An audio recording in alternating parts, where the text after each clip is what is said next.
Mercedes Goicoa é unha das figuras imprescindibles da historia da música galega. É unha muller virtuosa do piano cunha extensísima traxectoria de sona internacional. Mais non só iso, é tamén unha muller pioneira.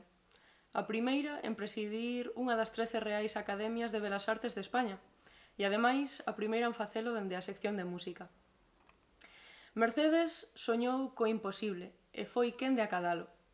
Do mesmo xeito que ela logrou emocionar o seu público co piano, Rosalía de Castro fixo coa palabra. Convídovos a ler o seu epistolario para comprender mellor os seus sentimentos e intimidades do seu tempo. O espazo tamén ten memoria propia, e así o mostra a fotografía de Antía Moure. Os lugares abandonados que nos mostra Moure falan de recordos que mutan, da elaboración de historias, das confidencias. As mesmas confidencias que Mercedes compartiu co seu alumnado do Conservatorio Superior de Música da Coruña. Mercedes foi un exemplo de muller pioneira, igual que o foi Áurea Rodríguez, a primeira muller gaiteira da que temos constancia documental. Ela foi líder do grupo Os Maravillas de Cartelle, cos que percorreu toda Galicia, nun tempo no que o espazo público aínda non era cousa das mulleres.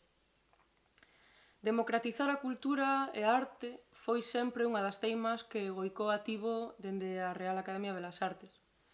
Propóñoche que visites a exposición A intimidade da imaxe da fotoxornalista Ana Turbao. Ela descúbrenos unha realidade invisible, a das mulleres do rural, que emerxe a través da súa cámara convertida en arte. A emoción e a personalidade creativa das artistas lévanos por último ás obras para piano só de Andrés Gaos, interpretadas ademais por el mesmo.